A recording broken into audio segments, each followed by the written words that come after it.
But if anything, what this video should give you is the confidence to do it yourself. That's what this channel is about. What is up, Rad Potential YouTube? Welcome to getting my Duramax diesel running again. Because, well, if you didn't see the previous video, we bought a used truck that had new injectors, and I drained 13 quarts of oil out of it. So, we had fuel in the oil, had a fuel leak. Turned out, one of the injectors was leaking at the injector body. So, how are we going to remedy that? Well, hopped on the old interwebs. I'm a big OEM, put stuff back to stock guy, especially when it comes to pickup trucks. So, I've had my 1998 Chevy half-ton for 10 years. It's stock. It's got an exhaust on it, but it's stock. And it has never let me down. Runs awesome. Perfect truck. And that's what we want out of this. I've had friends that have had Duramaxes that make good power, that run forever, that just work. You know, aside from putting injectors in them like every 100,000 miles or making sure like your lift pump system keeps the injectors clean and this, that, and the other. But OEM is best. So, we've got a brand new set of Bosch OEM injectors ready to go in this truck. Freaky fresh. I'm stoked. Like, these injectors cost more than just about every single RX-7 I've ever bought. Total. So anyways, 8 new injectors. We're getting rid of the 8 new with 1,000 miles on them aftermarket 30% over injectors. I ordered a injector install kit from, I think it was Thoroughbred Diesel, and this is a Mall, or Molly, however you say it. Injector install kit comes with the fuel line, return seals, valve cover gaskets, injector O-rings, etc. I also ordered the stuff to do injector cup seals. Now, none of my injector cups came out with the injector. I don't know if the injector cups are new or not. They look really clean.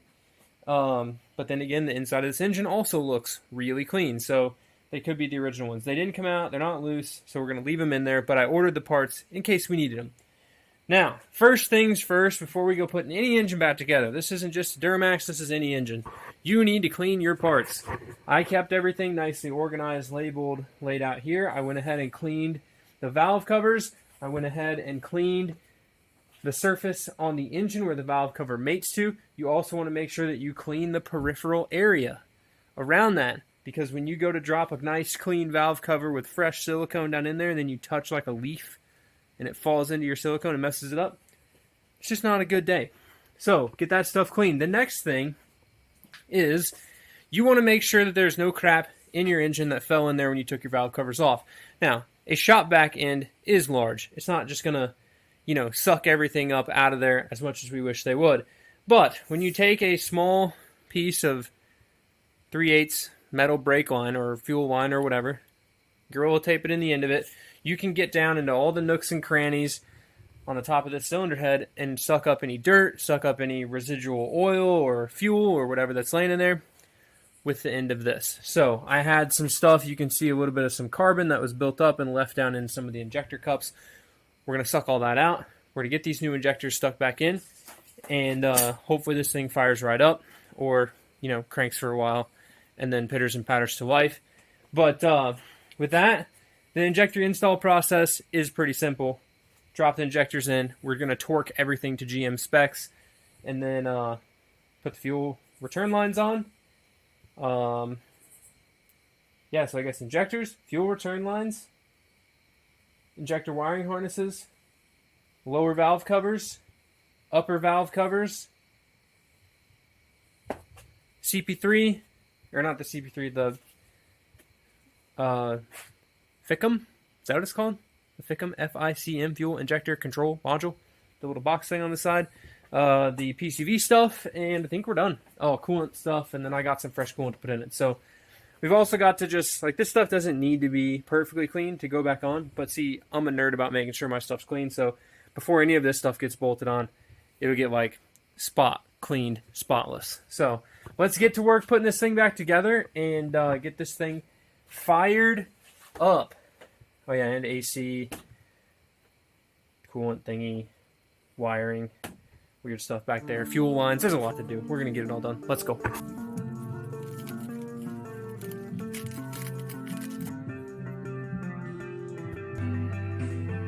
I didn't realize the new injectors came with crush washers, O-rings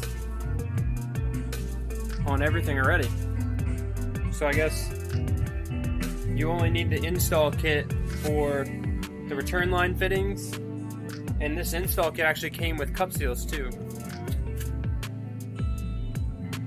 More you know, guess we got them. White lithium grease, some assembly lube on the end of this copper washer, so it's going to stay on here when you go to insert this into the engine. The little hold down pieces, there's like a beveled edge on them. That's the top.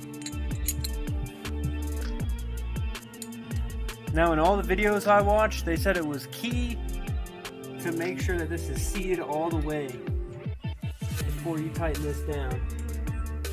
And it looks like I'm seated into the O-ring, and this hold down is basically sitting flat, as in you don't want to seat the injector tightening the bolt.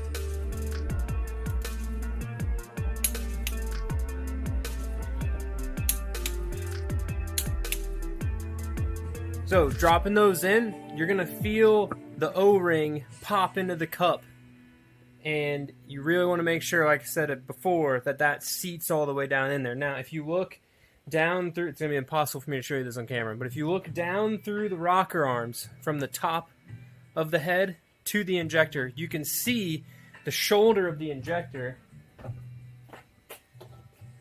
right here above the purple O-ring. See the shoulder that's sticking up?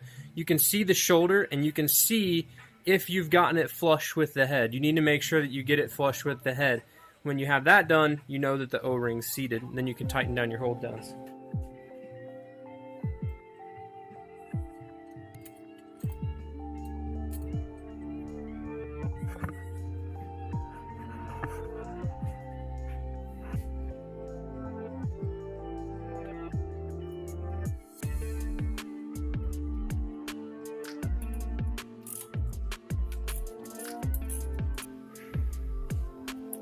Wanted to show off my tiny torque wrench. This is for mountain biking stuff. So this one measures in Newton meters, which is not American stuff. And I've converted the inch-pounds torque requirement for the return line bolts, which was 106 inch-pounds, which is also 12 Newton meters. So we're going to set this cute little torque wrench to 12 Newton meters, which it displays perfectly. And then we're going to torque these return lines down, because we don't need anything coming loose, not properly torqued, not properly crush washing the crushers. And the return line, the banjo bolt, top right, is 12 foot-pounds, so I used my big torque wrench for that. But put the cute one to work.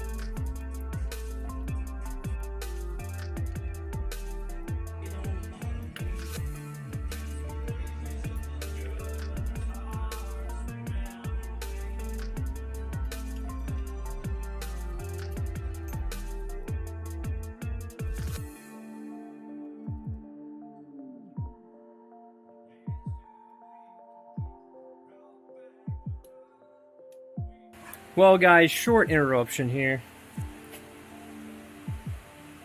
I forgot to put on the injector feed line locks, and I kinda already have this whole side back together, which means I get to take this side back apart.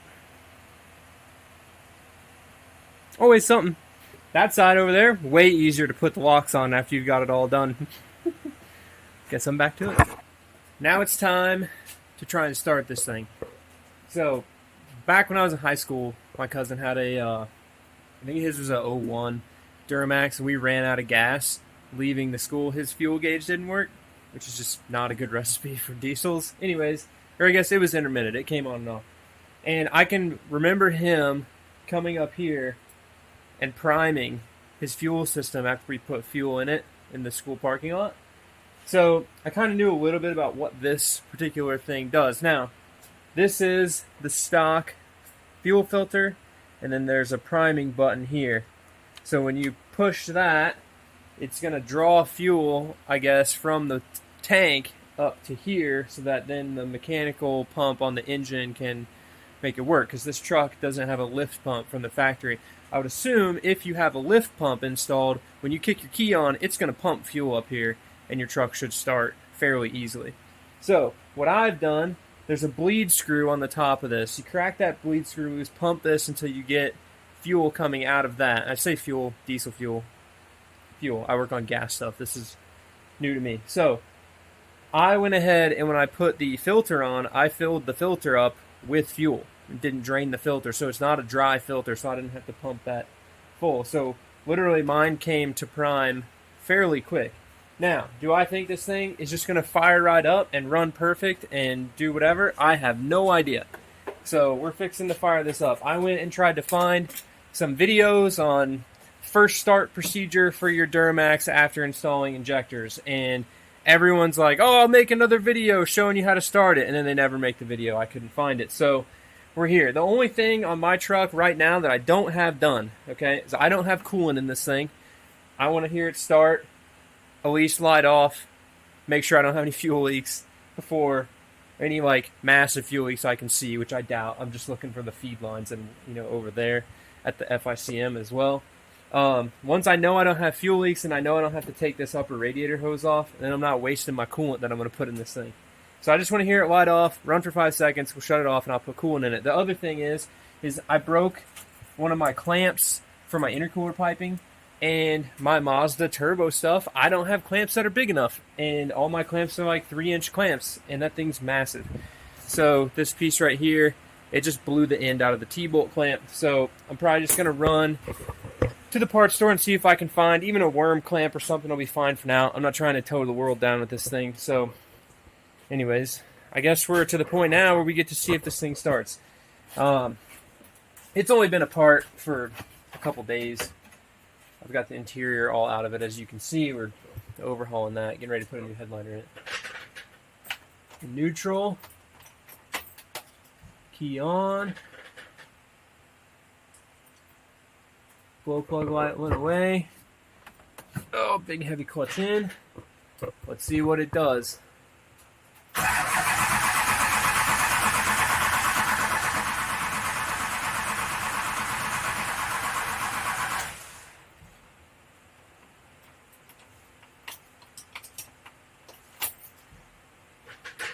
No D's.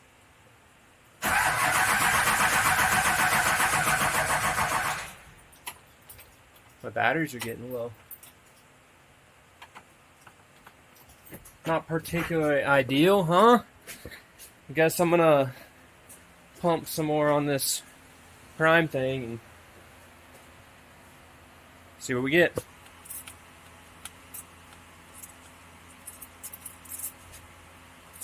So there's more fuel coming out. And got my battery charger on this thing now. I got too much stuff going on in this little garage. I need a bigger space, especially for this truck. Okay, take 2. See what it does. We had more fuel and air and all sorts of stuff come out of that thing. If it doesn't start within like the first 5 seconds, I'm going to go pump on it more.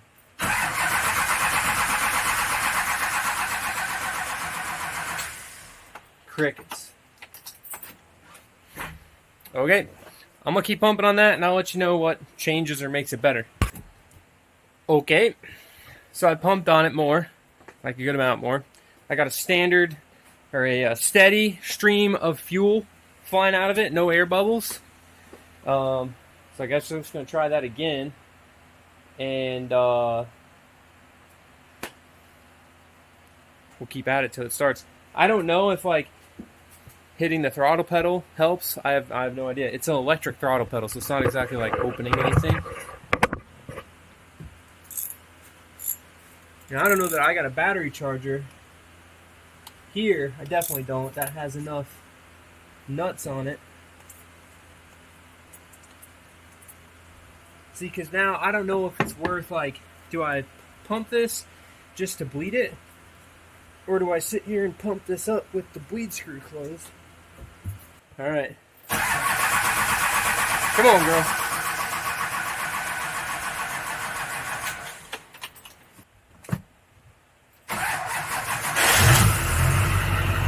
Woo!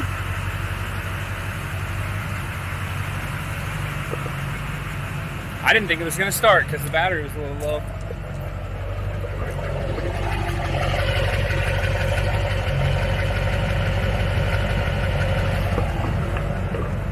Look at that! The thing was teasing me. I didn't think it was going to start at all. I'd been cranking on this thing for probably 15 or 20 minutes trying to get it to go.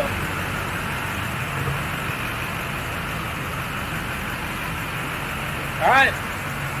It starts. That's a big win. Give it a little blip.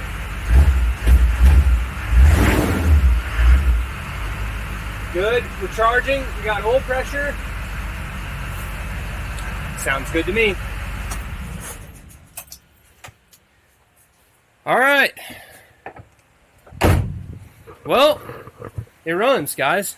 I'm stoked. So let's give a little injector install recap from a guy who's never done this before, ever in his life. And ideally we don't have any issues. I'll go drive it later today. Doing some sound system and interior stuff, which is way more important than making the truck run properly, right? So anyways, it took me about probably 10 to 12 hours of tool in hand time to swap the injectors on this truck. Now, I don't know if that is beating some record. I don't know what the book pays to get this done. However, I took my sweet time. I went slow. I made sure that I torqued every single bolt back to its factory spec as I put it back together. I made sure that, you know, all the gasket surfaces were perfectly clean. I mean, you saw how clean the valve covers are. Trust me, the rest of the engine is filthy. And we'll work on cleaning that up as we, you know, own the truck and use the truck and get under there and replace steering components and this, that, and the other here in the next couple weeks to make this thing dialed. But honestly, it was not that hard of a job. I would say with a standard toolkit, so something you can buy from Home Depot, like a regular old Husky toolkit. You know, I just have my little box, but it's full of a bunch of tools.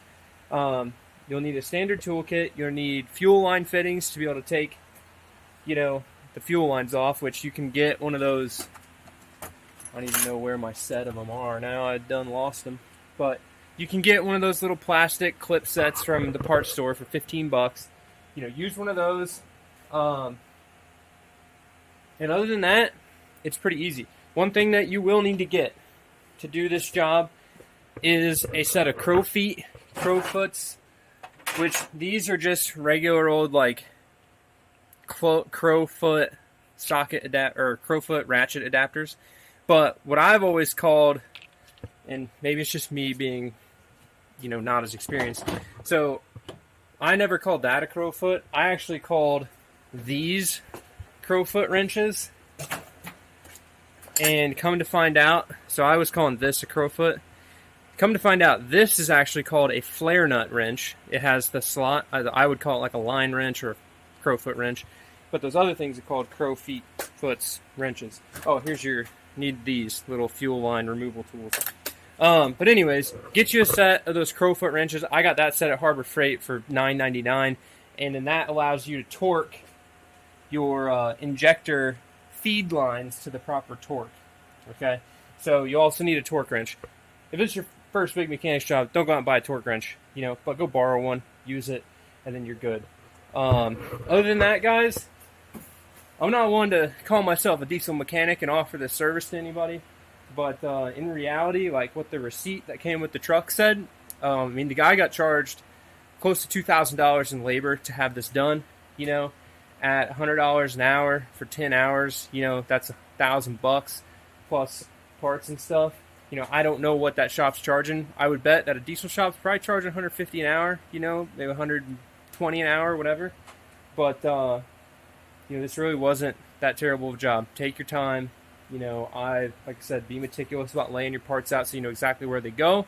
Torque everything back to spec. There's tons of other good videos that go into way more detail than mine about it. But if anything, what this video should give you is the confidence to do it yourself. That's what this channel is about.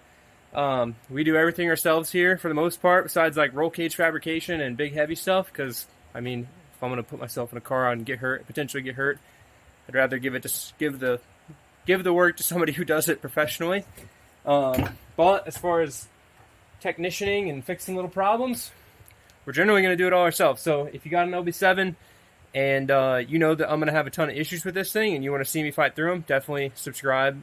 I'm going to keep uploading these videos even though they don't quite fit with all the rotary car and race car stuff I do, but every race car driver's got to have a tow rig, and if you have somebody that hauls your race car for you, well then you're just lucky because I got to do it myself.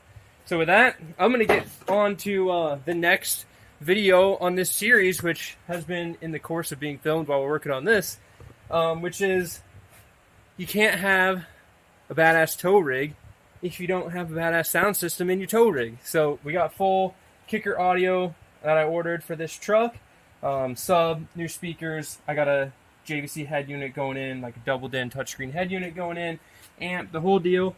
I ripped out the whole interior and cleaned a bunch of stuff, and that video is coming up. So also new headliner. I'm amped. So with that, guys, I hope you guys enjoyed, maybe gained some confidence to do this yourself on your LB7, and enjoyed watching the video. So definitely check out the rest of the videos on the channel. Love having you guys here. Love seeing your comments, and we'll see you guys in the next one. Keep it rad. Peace. Let's go find the dog. I'm just stoked this thing started. Letty, come here. Come here. She's getting older now. She's like 3. Real old dog. Likes to walk slow on Sundays, you know, not crazy. Alright guys, the bonus video at the end of the video. Wanted to show you this thing. Finally out in the sunlight. We're out of my tiny shop. We got the thing running.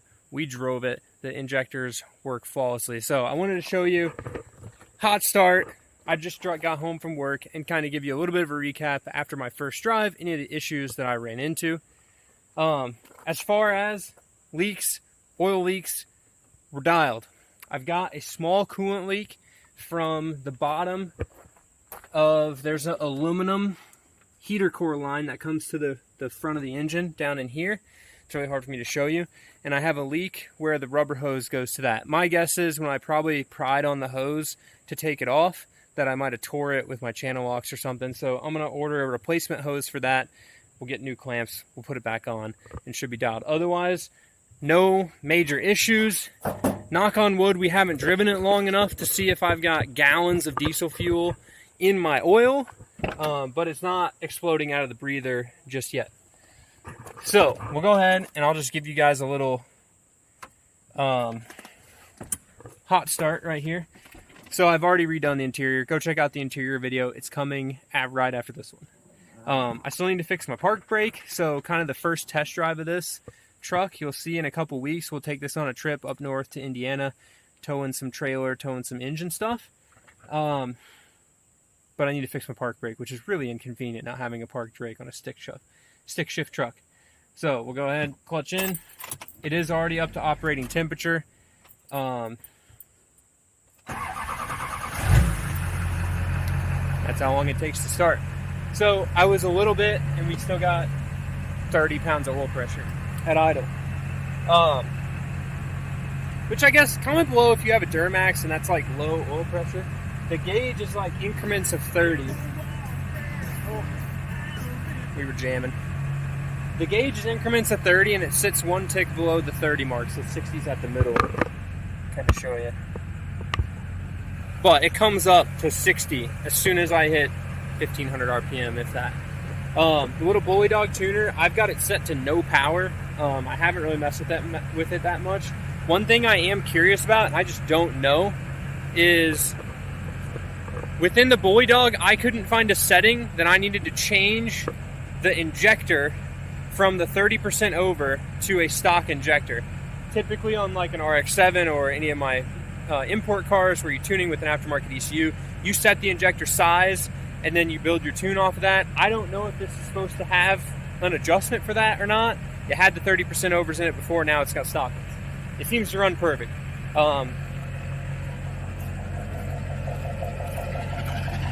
No haze, nice smooth idle, no check engine lights. Like I said, other than that little coolant leak, it just goes to show that if you follow the book, do everything exactly how the repair manual says to do it, torque everything to the right spec, and just take your time, that even if you've never worked on one of these trucks before in your life, you can probably figure it out. So notice my little, I mean, it's not a leak, but it's a leak. It's just dripping down that line and then going to the center where the line hangs the lowest and dripping off. So, but anyways, I'm happy with it. Thanks for watching. We'll see you guys in the next one. Definitely, if you want to see this thing get used, I'm not planning on selling it. Driving it to work today was just super good. You know, kind of, I wouldn't say it brings back memories, but my cousin used to have one of these in high school whenever I was like in 8th grade and 7th grade. Well, I would say a long time ago. It's not a long time ago, but a while back. And I always would have loved to have one, but I had my half ton. I never needed a bigger truck. I've always been the guy that says I never need a diesel and I can do everything with my half ton. But for what I want to do on the channel eventually, and this truck was a really good deal. When you find good deals, you got to buy them. And imagine a 36-foot with living quarters gooseneck trailer. We'll see you in the next one. Peace. Laddie, what are you fired up for the second time in the video? Huh? Yeah. Jump. Yeah. Jump again. Come on. Hey. Let's go. Get stoked. Now we gotta go make sure I didn't burn my frozen pizza dinner.